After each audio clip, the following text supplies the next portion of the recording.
Howdy, Immortalium here, and today I am doing a review of Gundam Seed Destiny. Now, before I start talking about my opinions of Gundam Seed Destiny, let me just give a quick kind of opinion of Gundam Seed, since I haven't done a review of it. Gundam Seed I enjoyed a lot. I thought it was very good. A lot of people give it flack in the West, but it was enormously well received in Japan, where it reached viewership that Gundam hadn't reached for ages. It sold tons of DVDs, and now it's selling tons of Blu-ray, and it won tons of awards. From that perspective, I guess it could be considered overrated, but I wasn't aware of that when I watched it, and I enjoyed it far more in the Japanese version. The English dub isn't really that great in my opinion, but the Japanese version very much. So I would highly recommend that you guys pick up Gundam Seed if you can. Now, Gundam Seed Destiny, which, if I'm correct, is actually the first sequel TV series to be made of a Gundam series outside of Universal Century, which speaks of the popularity of the first series. What is the plot of Gundam Seed Destiny? We are introduced to our lead character, Shin, and Shin and his family are escaping a battle that was fought in the first series of Gundam Seed. It's a battle at Orb, and his family gets caught in the crossfire and get killed, at which point Shin swears vengeance, as well as to end war. Now, cut a few years later, the war's over. Peace is being discussed, and disarmament between Orb and the plants.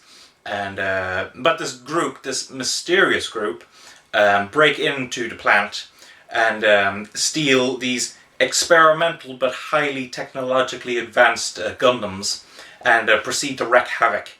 At which point we then find out that Shin actually joined the academy and is now a Gundam pilot himself of this very experimental new suit. And that's where the story begins. Now, before I start talking about my opinions of the overall series, let's go into several aspects of it. How was the story of Gundam Seed Destiny? It was good at some points. It's much more flawed in the storytelling department than in the original Gundam Seed, and I will explain why. Basically, in the original Gundam Seed, there was kind of two clear-cut sides, and we were constantly being given information on who these sides were, why they were fighting, etc., etc. But at the beginning of Gundam Seed Destiny, that mysterious group I mentioned, they're not explained for a long period of time. And in the original Gundam Seed, we were constantly being given information about, the characters, why they were in certain situations. But for the first, so many episodes of Gundam Seed Destiny, I was wondering, why are they here? What are they doing? What's their plan? Etc., etc. So, as a story, it's quite problematic in that regard. There was a couple of points that kind of seemed a bit illogical. I don't want to go into that because it's a bit spoiler territory. So let's just move on to the ending then. The ending of this series was quite weak, in my opinion. The original Gundam Seed actually ended on, I would have considered a very satisfying note. But Gundam Seed Destiny, it ends with a lot of its plots left unresolved. A lot of the characters are put into situations where we are left unsatisfied. It's a very problematic ending, and it definitely did sour the rest of the series for me. That said, there are some very nice twists in this series. There is some very good character development, but overall the story is quite problematic. Now let's talk about the characters. I'm going to start off with the lead four pilots in Gundam Seed Destiny. So let's start off with our lead character, Shin Asuka, who actually, I was quite amused. I was told so frequently online that he's one of the most annoying and irritating Gundam protagonists, but I actually found him quite engaging. He has a clear motivation, and I think that he's actually very well used, because I like the fact that he has great intentions, good intentions, but is constantly manipulated in order to do these actions that are more morally questionable. But throughout the entire time, he is believing in what he's doing. So I like that. I like the use of him, that he's kind of being abused almost in order to cause these actions that he wouldn't consider doing otherwise. One thing that irritates me is he doesn't really feel like a lead character. Okay, the only moment when I felt that he was really like a lead character was in the the opening moments of the first episode, where we're given his backstory and his family getting killed, etc., etc. But after that, Athron, who is from the previous series, seems to become kind of the spotlight character. So I would have gone so far up to the halfway point that I've gone to say it's the Athron show. And after that, Kira Yamato, the lead character from the previous series, steps in the spotlight then, and very much becomes the lead character. So I think Sheen is actually a good character, and I would have liked him to have been, felt more of a lead character, but I think he was well used. Athron, I've already explained, he is from the previous series.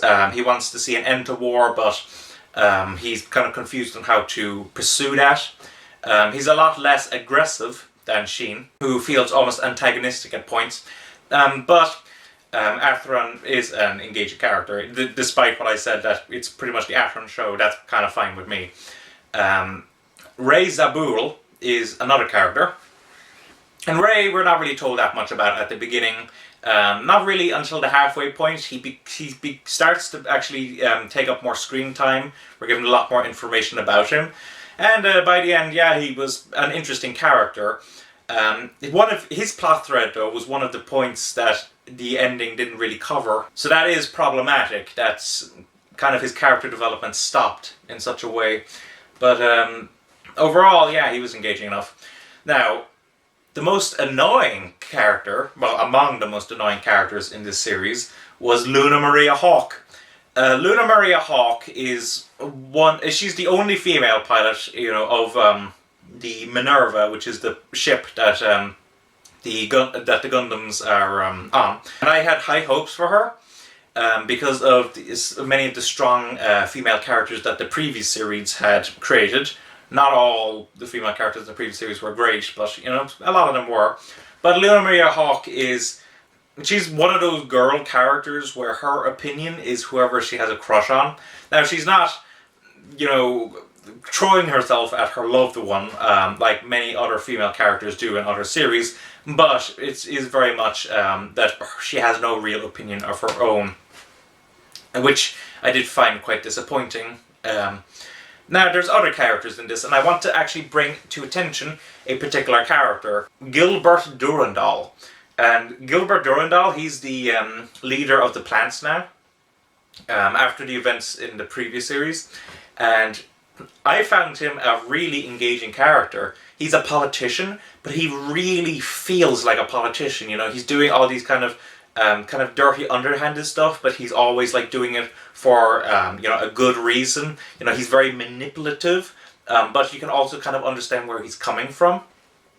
And I found him a really engaging character until about episode 45, at which point he kind of devolved. So, yeah, Gilbert Durandal, I loved him for first 45 episodes. He was a scene stealer, but then last 5 episodes he actually devolved, which I found quite disappointing. And the last character that I want to point on, there's a lot of characters in this series, but the last one I'll touch on is Kira Yamato himself, the lead character from the previous series, who I found actually kind of annoying in this series. All of his self-analyzing, his doubts, his confusion from the first series have been removed, and now he just feels very arrogant. He believes completely 100% that what he's doing is right. He doesn't really listen to anyone else, and yet he very much becomes kind of this heroic character in the end. I found him a very engaging character in the first series, but I think he was completely misused and mishandled in this series. So, personally, people complain about Sheen. I complain about Kira in this series. So, I don't know. The animation isn't spectacularly different from the first series. As can be expected from the gigantic success of the first series, the animation is better in this. There's more quality control, less kind of morphing of the characters. There's cleaner character designs, etc., etc. Overall, the animation is better, but it isn't miles better. It's still very much a Gundam series in that it's reusing a lot of stock footage of, you know, ships getting blown up, etc., etc.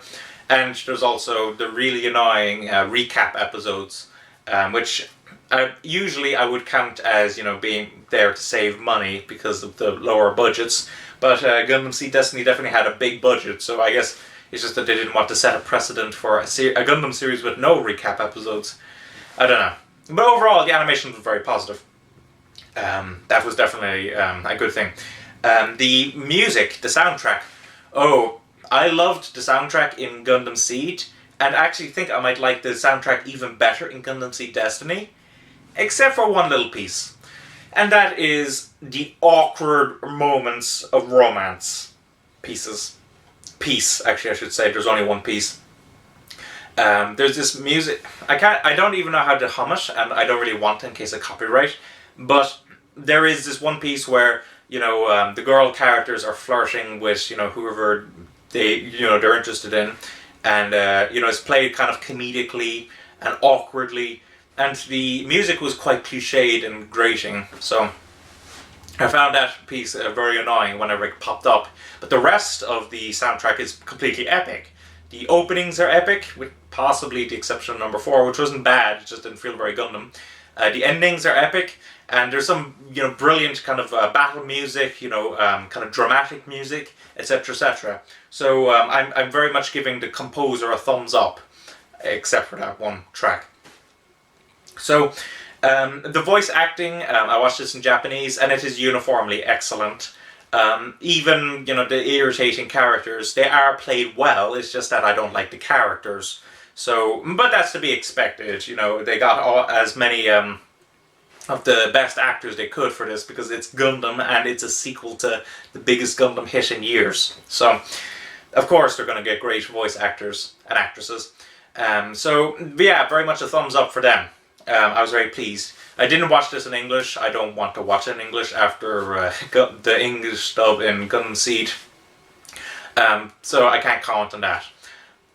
So overall, what is my opinion of Gundam Seed Destiny? It is far more flawed than the first series of Gundam Seed. It's less recommendable, but if you enjoy Gundam Seed, yeah, I'll recommend you get this if you can. It is more of the characters we've come to love and enjoy. There's some new, genuinely engaging characters in this. There's some nice plots, twists, a nice soundtrack, and it's better animated. Overall, yeah, I recommend it. Just, you know, if you don't like Gundam Seed, yeah, don't watch this. It is worse, I will say that. And if you did like Gundam Seed, but only a bit, then yeah, you probably should avoid this as well. But as a fan of Gundam Seed, I was happy to see this. So thanks for watching, don't forget to comment, rate, subscribe, and bye-bye.